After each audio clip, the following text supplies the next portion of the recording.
right, thank you, Jamie. So the title of my talk is Toward Quantum Imaging of Nuclei. And this is not just a buzzword, the quantum imaging part. I will explain that we really mean business.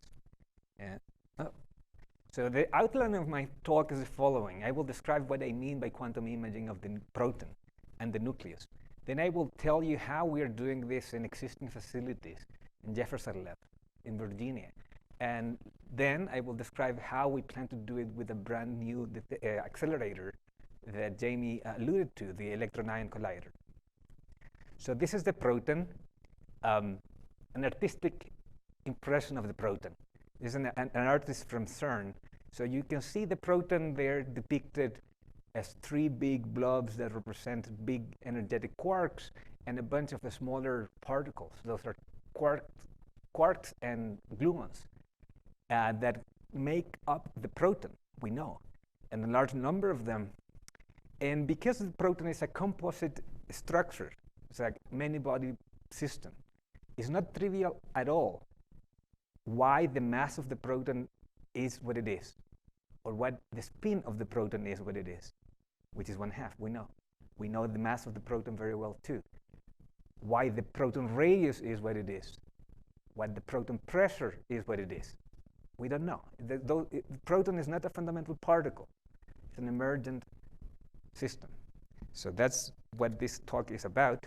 That used to be my favorite artistic impression, but people at Jefferson Lab and MIT recently did put out this animation that I'm going to share with you. You can find it on YouTube. And this just gives you a better idea of what the proton is. So if you measure it at very high energy, it really looks like a cloud of quarks and gluons. If you decrease the energy scale at which you are probing it, you are less sensitive to faster time scale fluctuations. And then you see the more classic picture of the proton as being depicted as three quarks bounded by gluons. So this is an important concept. I will not play the entire thing, but I will really recommend you to take a look at it. Oops. Why is it important? Well, this is a quantum system. It's actually a quantum relativistic system, quantum relativistic many-body system. And we know from quantum that if you change the energy scale at which you're probing a problem, that's conjugate to time. So if you want to know how this quantum system evolves with time, you need to probe it at different scales. That is what is depicted here in these cartoons. Low energy scales, you see the three valence quarks, and then you need to probe higher and higher energies, shorter and shorter time scales in order to probe the gluon structure of the proton. And that is actually where we are headed to, in particular for the Electron-Ion Collider. So let me just tell you what quantum tomography is. We actually can define a quantum tomography program in a rather rigorous way. We do it by trying to measure the Wigner function of the proton. That's right, the same Wigner function that many people in GILA are measuring for quantum systems and quantum optics and other fields. The same thing can be applied in quantum chromodynamics, the quantum field theory, the strong force. In quantum chromodynamics, the Wigner function is a bit more complicated than this very simple one-dimensional case that I pointed to, that I point here. But the essence is the same.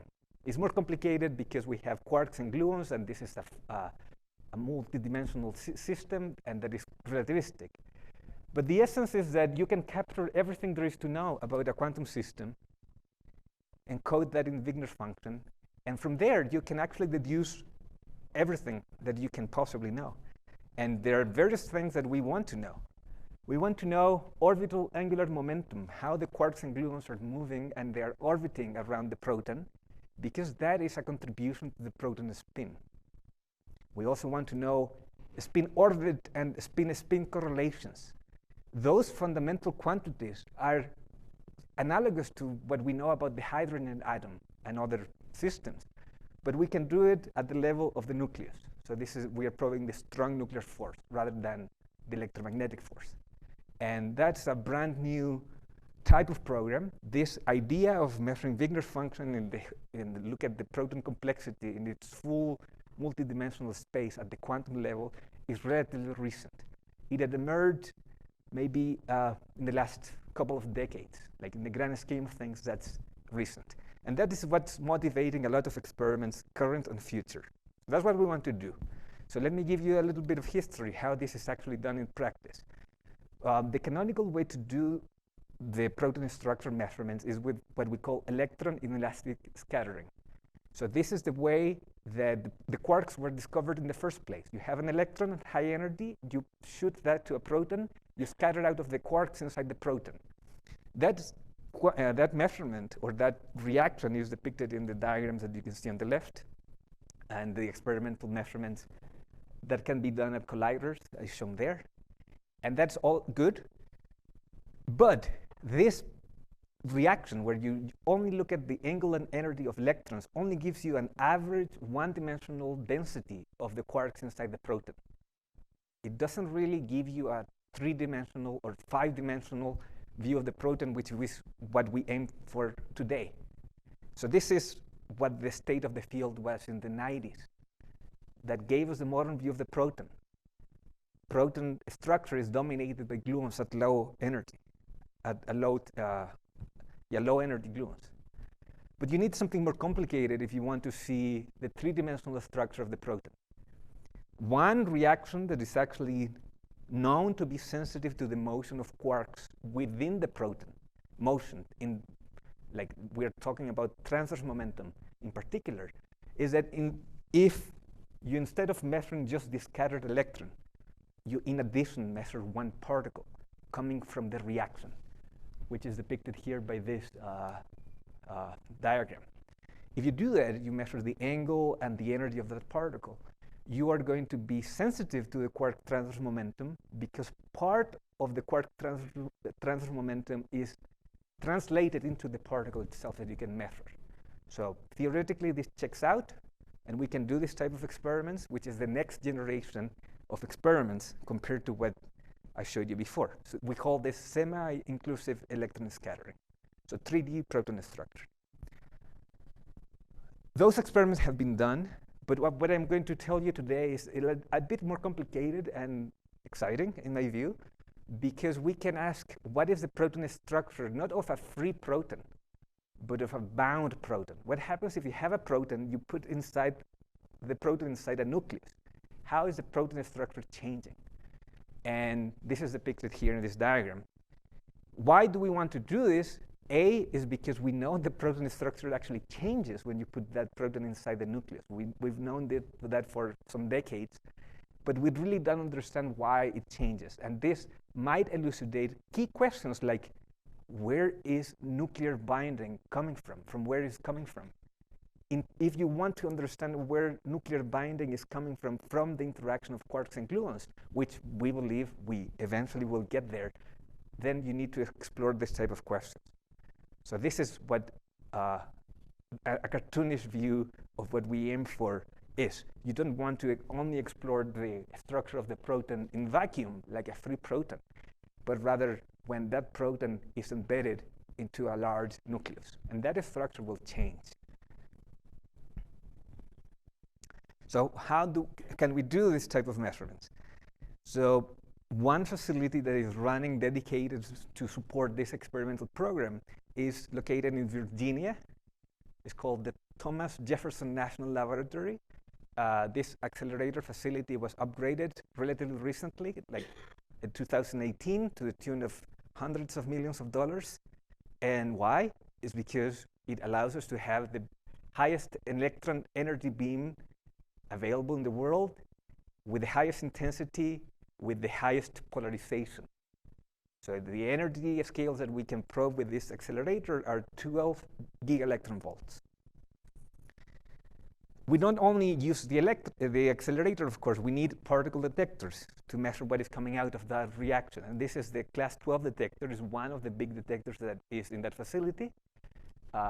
It's like a layered type of detector that measures different particle properties.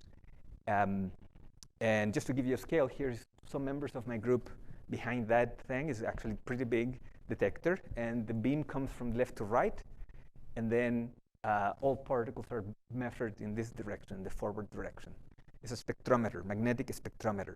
So that's what we use actually to do this type of measurement. And very recently, like in May 2024, we got to run the first experiments that use the full energy available Jefferson Lab, which is 11 GeV. It's not quite 12 GeV as advertised at the beginning, but with 11 GeV, we shoot that to heavy targets. We did that the first time in 2024. This is how the target system looks like. It contains a liquid deuterium, like a cryo target, that is exposed to the beam at the same type that we expose little foils with different materials, like tin or lead. Anything that is not magnetic, we put in there.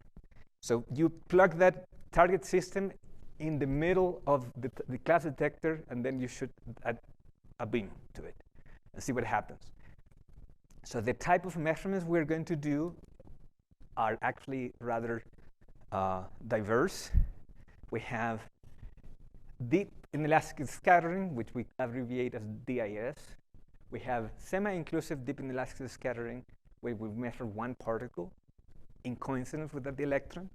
And we have more complicated final states where you have multiple hadrons in the final state, or at least two. And from the angles and energies of these particles and how they correlate with the electron and the electron spin orientation, which the accelerator allows you to control, then we are going to probe the proton structure. I should have emphasized that we just took the experiment in May 2024, so I don't have results to show you today, but they're coming. I will show you some results that are from the previous era, the 5 GeV era of Jefferson Lab, before the 2018 upgrade.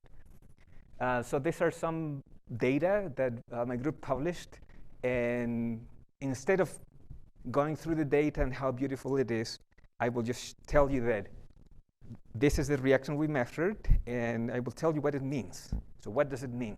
We measured a bunch of things.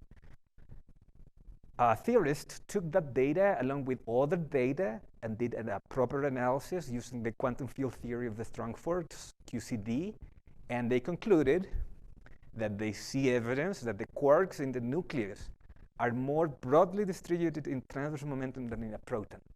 So rather than having an average one-dimensional view of the proton structure and the proton that is bound in the nucleus, we are starting to see multidimensional densities of quarks and gluons in momentum space and in position space too, but with other reactions.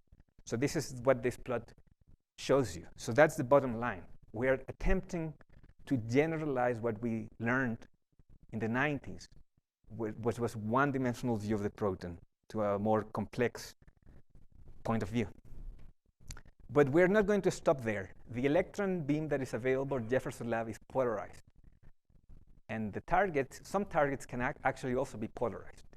So rather than asking what is the proton structure, how does the proton structure looks like when bound in the nucleus, we can ask specifically, how does it change if the proton is polarized? So what is the spin structure of the proton? How does it look like when it is embedded in the nucleus, and how it changes with respect to what it is in the vacuum? And we're going to follow some lead that was discovered by some of my colleagues, that when they placed a hydrogen target in the experiment and they shoot that with a polarized electron, then they did measure a reaction that looks like this. So the electron beam, the helicity of the beam can be, the spin of the electron can be either this way or the other way. So if you do experiments like that, you are effectively scattering of polarized quarks inside the proton. And what they discovered was that this polarized quark that you scattered from, that eventually forms a particle that you measured, is correlated with the remnant of the proton. So the system that was not scattered. Okay? So they claimed a signal, a beautiful signal of entanglement between the polarized quark and the proton remnant. That by itself shouldn't be surprising, because by definition, this system is entangled. But what is interesting is that this signal was observed for the first time, and it can be used to probe the Wigner function of the proton in a new way. Sorry, do you have a question?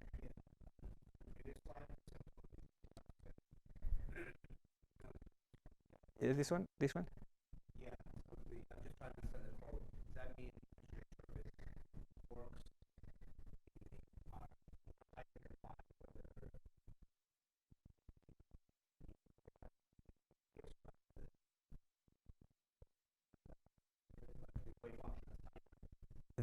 That is likely the case. We didn't probe the position directly, just the transverse momentum. But what you're right is probably right, and we're going to do experiments to prove that or to check that again, like in a qualitatively different way with a different reaction. The reaction that I showed you is a bit complicated, but the reaction that I showed you here, this is really sensitive to only to the transverse motion, not the position.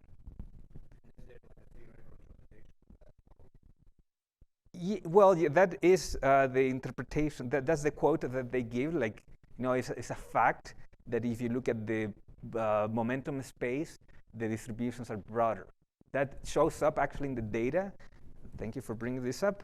That shows up in the data when we take a ratio of data spectra of the transverse momentum of particles with a nuclear target. We see that that's broader than the distribution when you use a proton target. And that is the interpretation is that it's coming from the quarks being distributed wider, as you said, and in momentum space. Okay. Sure. I mean, in order to get from the data to a quote like this, you really have to do like a quantum chromodynamics calculation, and there is a lot of theory involved. Okay, and you have to do it properly, which they did. I'm glad they did, because I couldn't do it. Okay, so entanglement. So the entanglement is a new tool that people have proposed to study the protein structure. And what we're going to do is follow up the lead. Like they discovered, this is real data in black.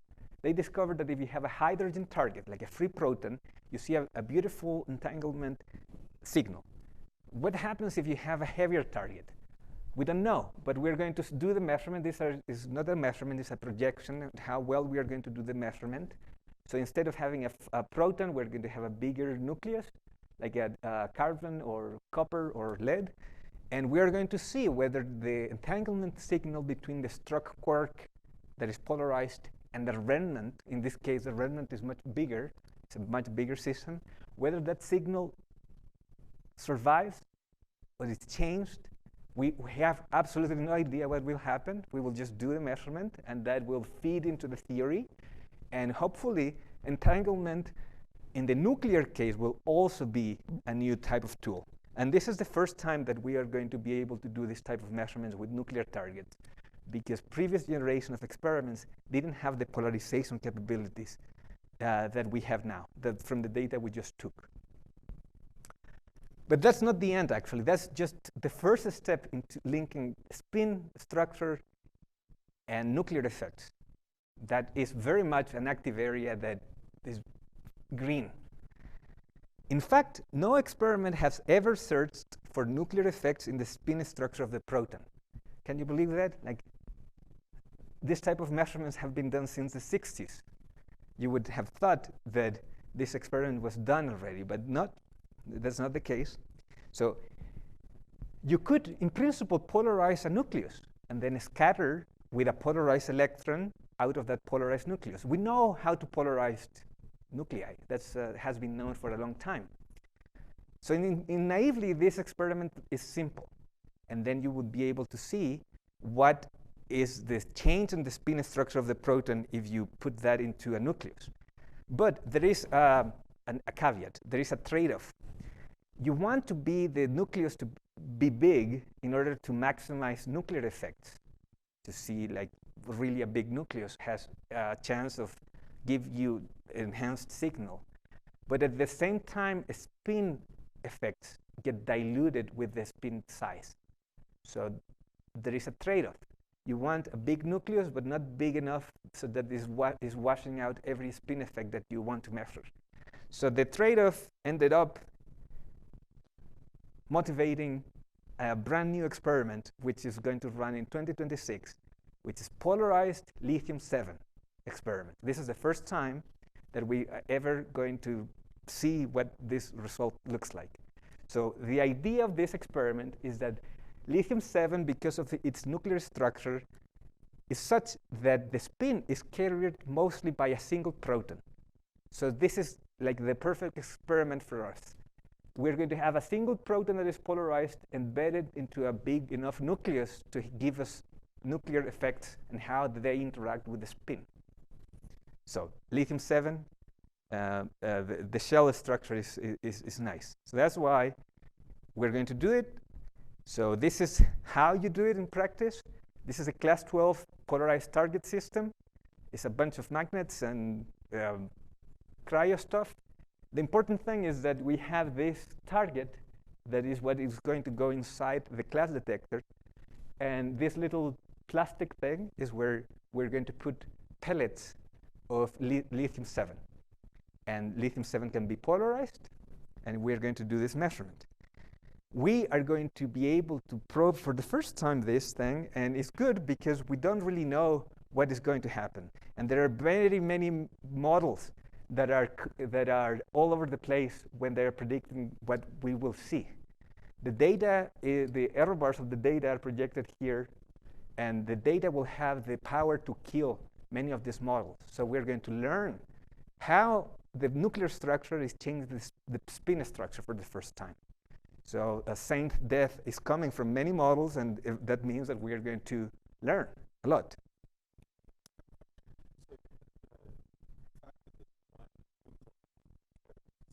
Yes.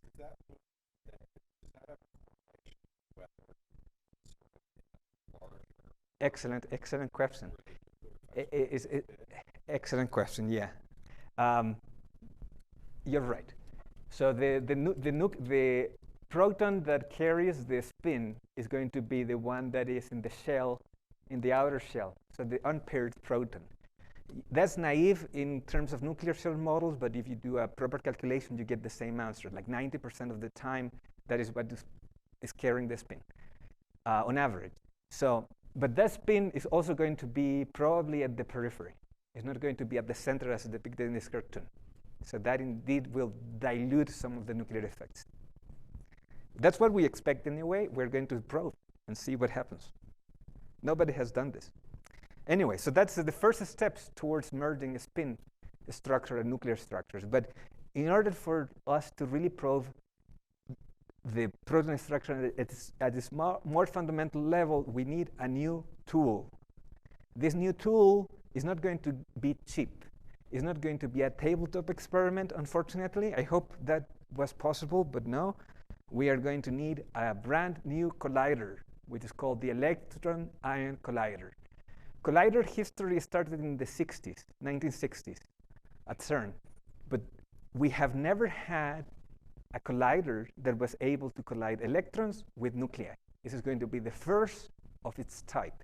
It's not only going to collide nucleus, but it's also going to collide polarized electrons and polarized protons and polarized light ions like lithium.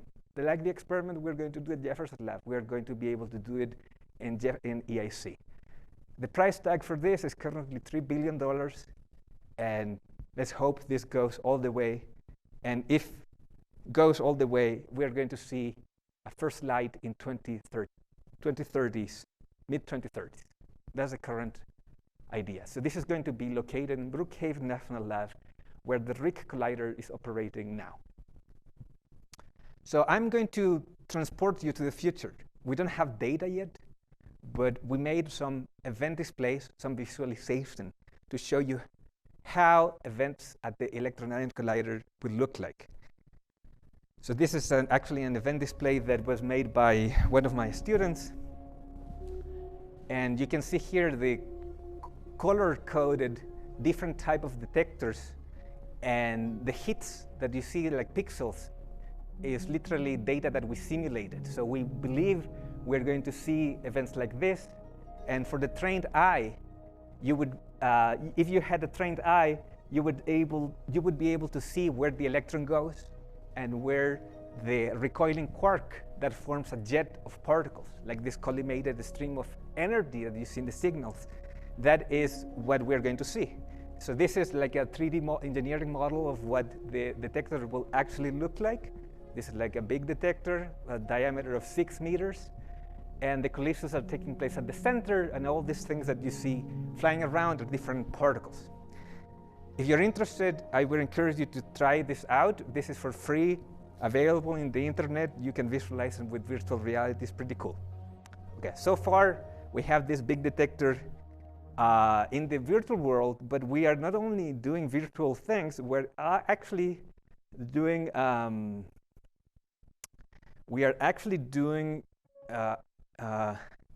measurements and detector R&D. So I will tell you, what are we going to do with those jets that you just saw?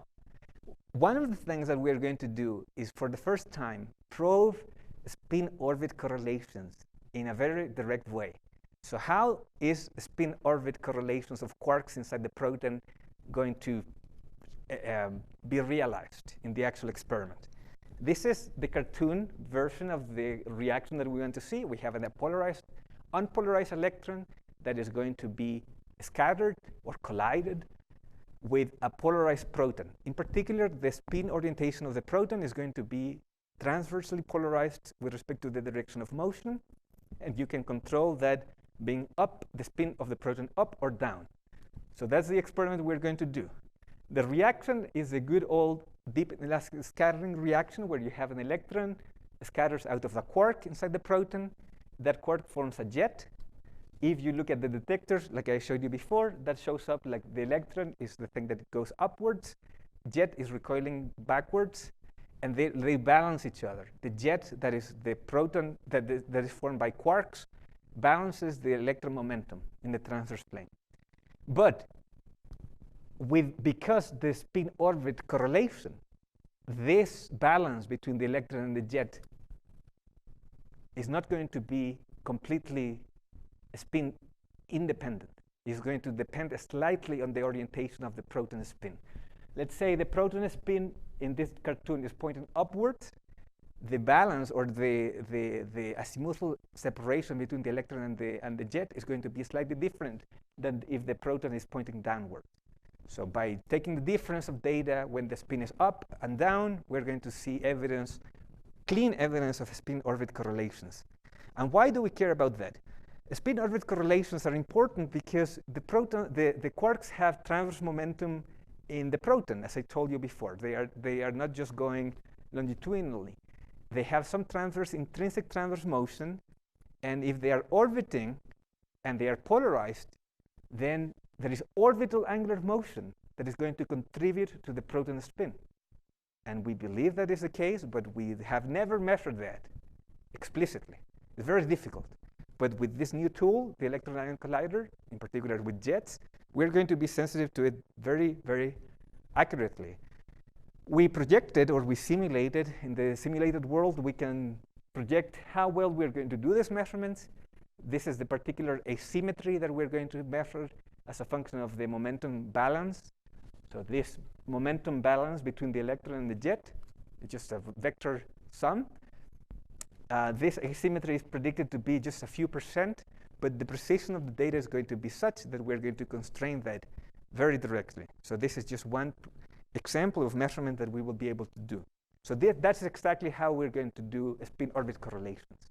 It's a very simple measurement, but it will take a while before we are able to understand the detector and everything else. And we need to design the detector such that those measurements are possible. With the upcoming EAC, there is a renewed interest in looking at previous generation of colliders, in particular the Hera collider that operated in the 90s. That collider was the one that gave us the modern view of the proton, as I told you before. Hera didn't have polarization capabilities. So it really, EAC is the next generation. And also Hera didn't have the capability of measuring nucleus, or colliding nucleus, or accelerating nucleus. But nevertheless, is actually what you simulate at the EAC and what you saw at HERA is very similar. And we went back and did some measurements in light of new theory that emerged using jets in particular for probing the proton structure. So this is what we did. We measured this very simple reaction. You have an electron going on one side and a jet of particles correlating against it. We measured that very precisely, and that is what's shown on the data here. The important thing of the data, this is the momentum imbalance, Q. The important thing for this is in particular that there are two frameworks in quantum chromodynamics. The original framework from the founding fathers of quantum chromodynamics was one-dimensional view, a one-dimensional theory. The new theory that is emerging is three-dimensional or five-dimensional. And if you probe that very well, in particular when you look at the electrons and jets that are very, very balanced, you are going to probe here the three-dimensional theory because you are sensitive to the transverse motion of quarks. And we proved that with real data, new theory, old data, new measurement. And we proved that, and now the stage is set for EAC. We just need to repeat this measurement, but with polarization capabilities. I will tell you how exactly we're going to do this. This is the current design of the EPIC detector, what you saw in the simulations. This is the engineering model. The important thing to know is like 6 meters in diameter. So it's actually a rather large detector. And it has many components, as you can see from the picture on your right. Different colors represent different detector technologies because we want to measure every single property of every single particle that is coming out of the collisions. That means the particle's energy, the particle's velocity, because if we know that, we can deduce the particle's mass. So that dictates that we have this layered type of detector configuration. Everything is inside a solenoid magnetic field of 2 Tesla. And that allows us to bend the particles as they emerge and measure their momentum. So jets at the EAC are going to be produced at the rate and energy that you see in here. What is this plot? This is showing you the jet energy on the y-axis and the jet angle on the x-axis. We particle nuclear physicists use a weird angle, which we call eta, which is just depicted here. It's just we use it because of relativity is natural angle to use. Okay, and this is important because this angle, the difference in 1 unit of this angle gets smaller and smaller as you go to 90 degrees. This has to do with boosting from the laboratory frame to where the frame matters, the physics frame. So that's a Lorentz angle. And why this matters is because the jets that are produced in the forward rapidity between 3 and 4, that means in this tiny angular section, are the ones that are most energetic. They are going to reach up to 200 GeV, from 50 to 200 GeV of energy. It's difficult to measure those jets, and you want to have the best possible technology in order to measure them. And we proposed to do exactly that.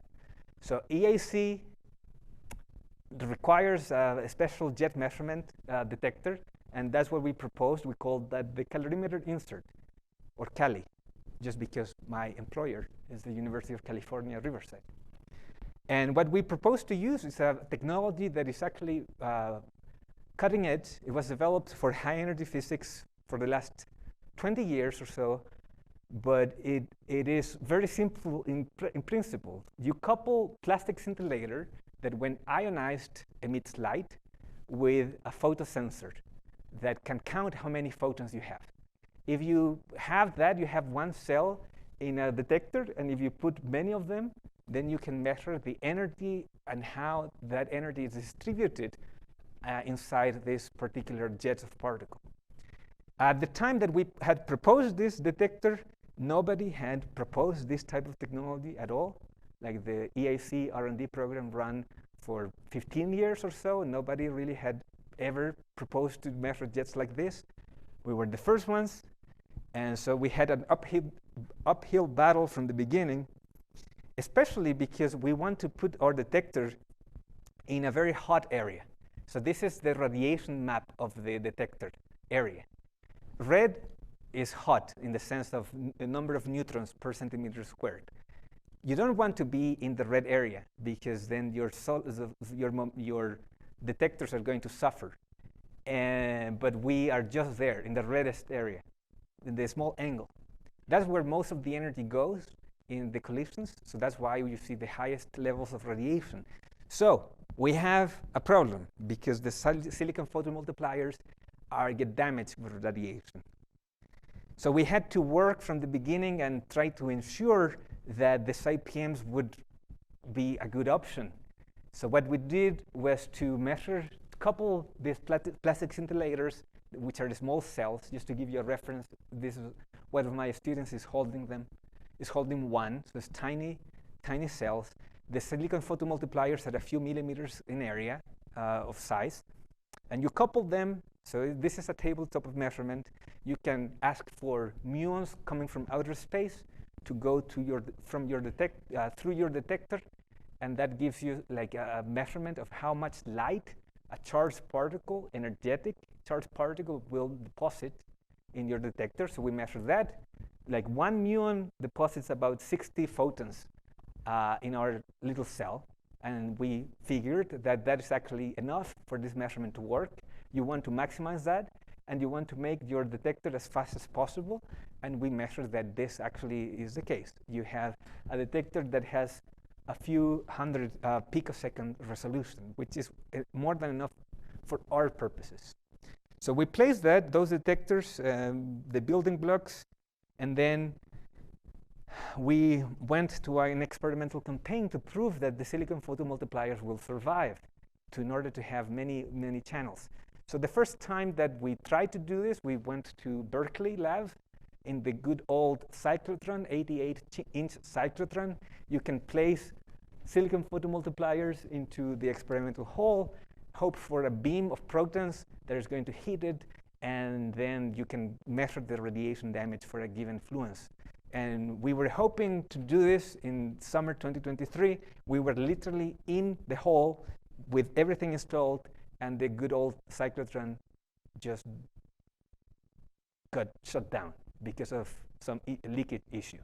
We were unlucky, but I always teach my students to be to have perseverance.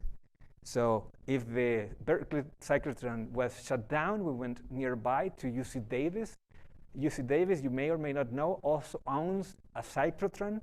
It's still operating from the 60s. And you might wonder why, and that has to do with the space industry and military applications for radiation of chips. We are fortunate that they keep it because we went to UC Davis. We irradiated our SiPMs that are here, all sort of different SiPM models of different sizes, and we placed them in the beam. We took data, and we have now the reference data. So this is how the current, dark current in particular, this is the noise that is generated by radiation damage in silicon photomultipliers. We characterized exactly what is the noise that we expect at EIC fluences. So we have the reference. So this is the current that you expect when the SiPM is not irradiated, and then it grows by several orders of magnitude when we irradiate them at the fluences that we expect. With this reference data, we know exactly what is the noise that we expect in our detector, so we can actually design it properly, and we can convince everyone else that this approach of combining silicon photomultipliers and small cells actually can be scaled to make better, bigger detectors. But that was just the first step. Then we needed to build prototypes of our detector concept, and that's what we did. So this is just our early prototypes. We have like PCBs that are in there with silicon photomultipliers soldered. We have to put some mirror-like film in order to collect the photons that are emitted when a charged particle passes through. We had to produce this nice cells that have a little dimple or cavity inside them so that we can house a IPM. Then we put them in boards like look like that, and eventually we produce many of them, figuring out how to make them just from scratch with very limited means, I should say. At that point, we were just doing things without any funding, basically. And we did our little detector, first detector prototype, which is there. Okay, this is a tiny detector. I could hold it with my hands, in my arms, just like a little baby, just 40 kilos. These are my happy students after they assembled this detector. What is this? Each layer is composed of iron. You need heavy stuff to make particles interact with materials.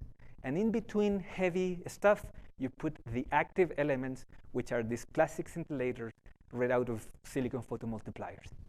So this is how it looks like. This is how it looks like in reality. What do we do after that?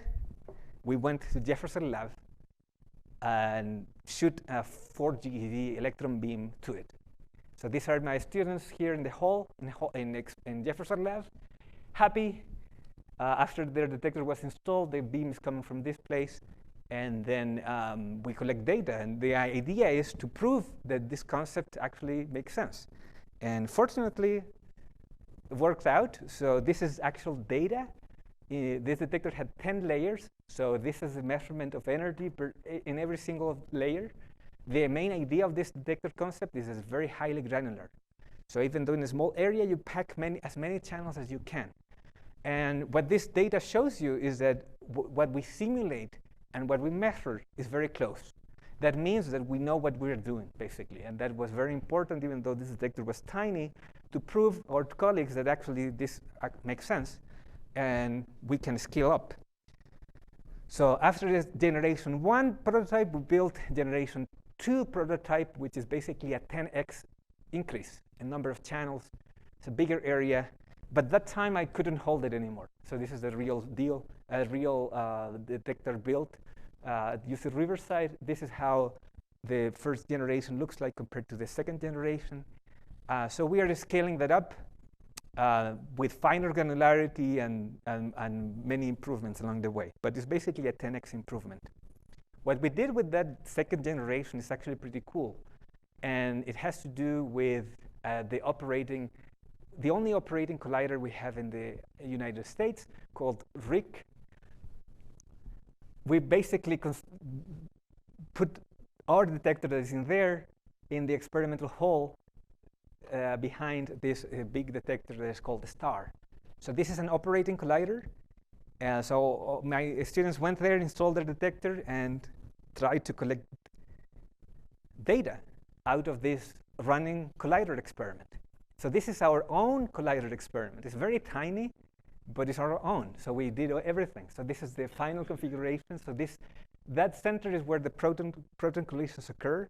So particles are going to shoot through and hit our detector. There is very little material in between where the proton collisions occur and our detector. And we run all the data acquisition and trigger system. I'm not going to bother you with the details.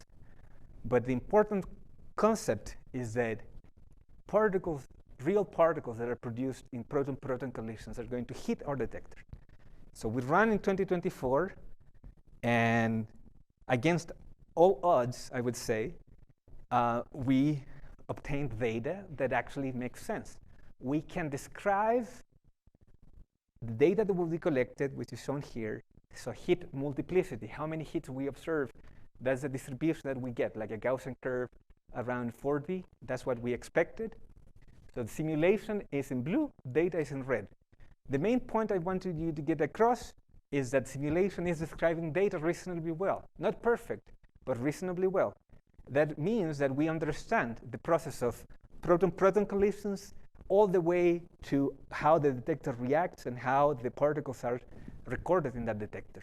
So that actually gives us even more confidence that we can scale things up. Generation 1 was in 2023, generation 2 in 2024.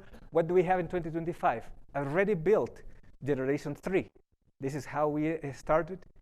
But this time, we already had convinced our colleagues that this was not a bad idea, so they gave us a little bit of money. We built a bigger thing, and we refined the process in which we are making these channels, mirror-like film that we laser cut.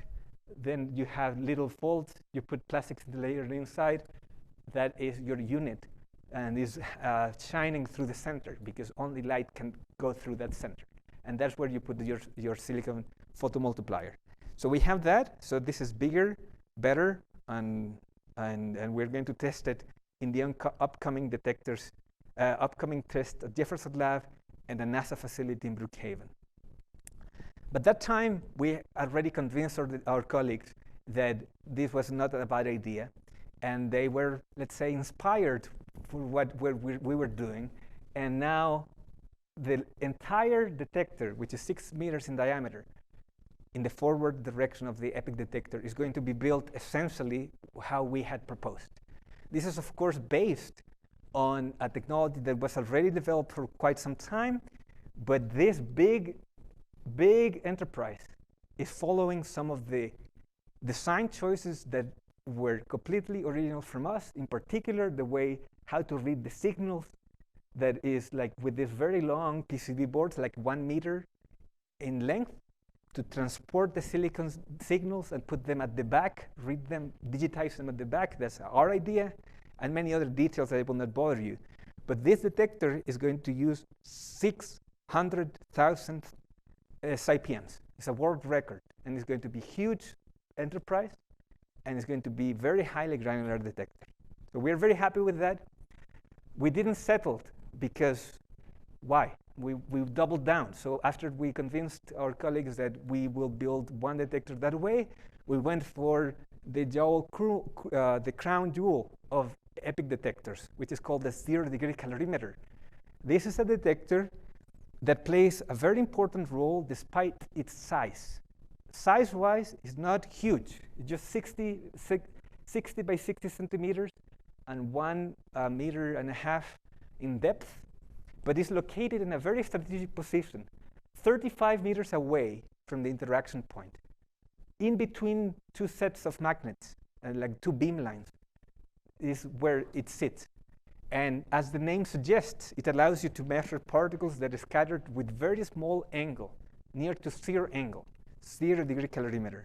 And eventually, we got the design. We convinced our colleagues that this detector should really be designed the way that we wanted. And that's what I showed you. So what are we going to do with this detector? You might wonder. So why is this all a fuss? We are going to be able to do tomography not only of protons, but from pions. So pions are unstable. They decay in 10 to the minus 22 seconds. Despite that, so it's very difficult to do pion beams or pion targets. But you can have a reaction that is the closest thing to a pion target. So you have a proton coming in, so that's the proton beam, an electron coming in, but this proton is going to fluctuate into a neutron plus a pion, and you scatter out of that pion. That allows you to really measure pion structure, just like proton structure, but this time pion. So how this would work, in the main detector, we would measure electron, jet, but in the ZDC, in the 0-degree calorimeter, we're going to measure high energy neutron. And we need to measure the neutron angle and energy very well, because we want to measure this quantity, T, which is momentum transfer. That is a very small angle, and we need to measure that very well. This is a simulated event sample that shows you that our detector is very highly granular. So with that highly granularity, this is how a high energy neutron looks like. You feed that to a fancy machine learning algorithm, and it will give you the angle extremely well. And we've done a lot of studies like that. Not only that, you can do the same trick, but now out of a kaon target. The proton sometimes fluctuates into a lambda baryon and a kaon. Lambda baryon decays into a neutron and a pi 0. You can measure that in the ZDC. It looks like this. It's a very complicated measurement, but we think we can do it. And now we have kaon targets, proton targets, kaon targets, pion targets. So this is the entire portfolio of scattering experiments we're going to do the EIC. And this leg of the reactions is really the realm of the ZDC. ZDC plays those a major role in the future experiments. That's the only way we're going to be able to measure the angle of neutrons to actually probe the pion structure, the angle of lambdas to actually probe kaon structure. So it's actually, that's why it has an outsized role. Why you want to measure pion, kaons, and protons, you may wonder. Pion, kaons, and protons have very different mass, 140 MeV, 500 MeV, and 900 MeV. But what's interesting is that they acquired their masses very differently. I told you we don't really know exactly how the proton mass comes from. And the same thing is for the pion, the same thing is for the kaon. But we know the mechanisms by which they acquire mass are different. In particular, the Higgs boson mechanisms, which plays almost no role in the proton mass, is actually negligible. It's at the percent level. Plays a bigger role in the pion mass, and plays a bigger role in the kaon mass. And other emergent mass mechanisms play different roles. So by controlling what type of hadron you're looking at, you're going to be able to disentangle these effects, and they are going to inform our understanding of the proton mass. Why? Because the quark and gluon structure is going to be different for each case. We know that the mass mechanism is different. The mass is going to come from the quarks and gluons of those hadrons. And by studying the quark structure in each case, we're going to correlate with the mass and how it originates. Hopefully, we're going to learn how the mass itself emerged from the interactions of quarks and gluons. That's what we are after. So, in order to make this reality, we're going to need to build this ZDC. Fortunately, we designed everything so that it's modular. So our little detectors can be scaled up. The full deal is going to be like this, when you insert active layers in between iron blocks, and it will look like what I showed you in the picture. Those two happy students are there with a real size area. And so we are ready to build it. So this has been a long road, actually. We started with a tiny idea, tiny detector, a lot of eyebrows raised when I pitched this idea to my colleagues. By this time, around this time, that doesn't happen anymore, and that's good. And we are going to be building this detector quite soon. Fortunately, hopefully, in the next few years, if NSF is kind enough to fund us. So in summary, quantum tomography of the proton is a real thing, and is the next natural chapter in the history of particle and nuclear physics in understanding proton structure. We can do first glimpses, first steps of this program in Jefferson Lab, but what we really need is a new collider and new technology in order to do new type of measurements in the EIC, which is going to start from mid-2030s all the way to mid-century. And with that, I will just finish. Thank you very much.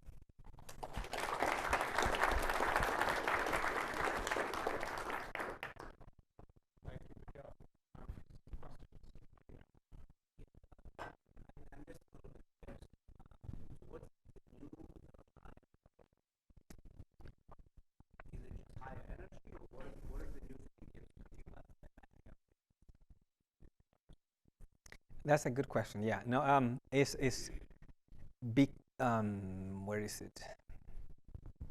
So it is the first collider that is going to collide nucleus. So it's going to collide things from hydrogen to uranium. Okay. So we never had a collider that did that in coincidence with electron beams, both electron beams and the nucleus. So that's what gives the name. That combination has never been done. And you're right, we can do the same type of measurements at Jefferson Lab, but the energies that are available at the EIC are much, much greater. And this has to do with relativity. When you have two beams that are energetic in the center of mass frame, you don't waste energy into the speed of particles that you would waste if you had a fixed target experiment. Okay, so it's not just a little bit more energy in the Electron-Ion Collider, is a big, big step. And so we yes, I should have said that. Yeah, sorry. If that was not clear. We have an accelerated beam, but it's not a collider. It's an accelerator. It's just a fixed target accelerator. Yes.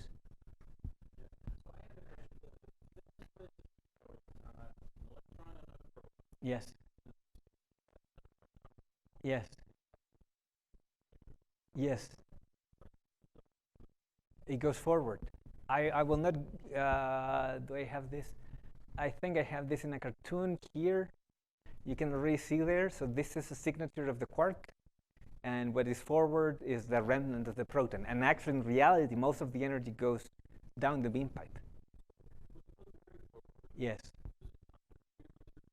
It does. It does. It does. It does. It does. Yeah. So energy that goes through the beam pipe there, in our case, will hit the CDC, at least the neutral energy. So we need to be able to distinguish a breakup of a proton, like the remnant of a proton, with a real neutron signature.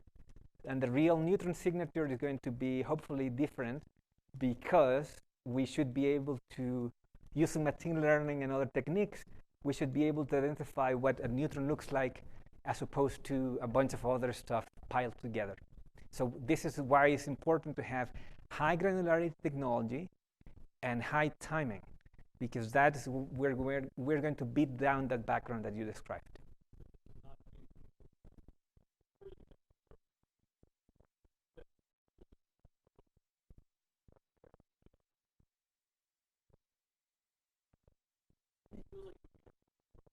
No, yeah, you're right. What you're describing is a real background.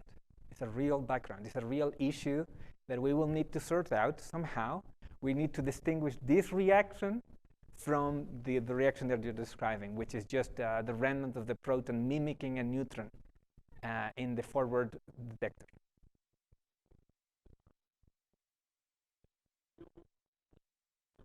In the remnant case, you're going to see more often than not the neutron being with other stuff. You typically don't measure one neutron and nothing else, but you break up the proton. Some of that energy just goes forward, but it's a bunch of particles, not just a neutron. In this case, we expect a single neutron and nothing else. Similarly, we expect a single lambda and nothing else. Now, are we going to be able to pick that signal out of the signal plus background? That's a good question, and we are working on that.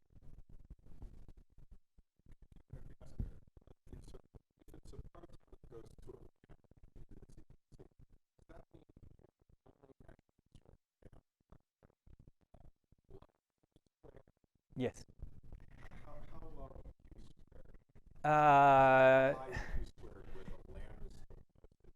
Yeah, it's a good question, and just for the public, I will summarize why that is the case. Is because this neutron is getting, or in the case of the lambda, this lambda is carrying a significant fraction of the energy that the proton is carrying.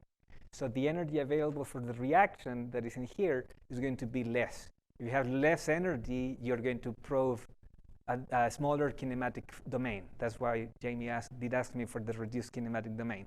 How much reduced? It will depend on the energy of the lambda. But importantly, whatever we get is going to be the first of its kind. So even though it's not going to be the best possible kinematic space we can do, this type of measurements have never been done, certainly not in collider energies. And whatever we are going to probe is going to be terra incognita. So I will take it, even though it's not the full phase space that we are going to see in the proton.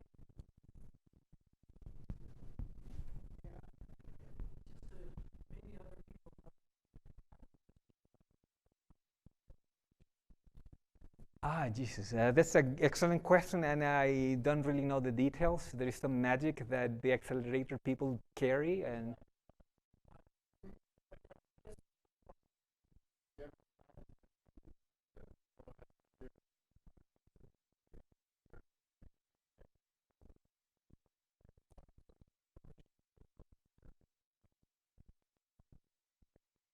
I think the EAC is very similar, but then you have to maintain that polarization in the accelerator. And there is a spin depolarization due to the magnetic fields. So how to do that sounds like magic to me, but they pull that off. It's not a problem. Actually, it's easier to do the electron polarization and the hadron polarization. That's even more difficult.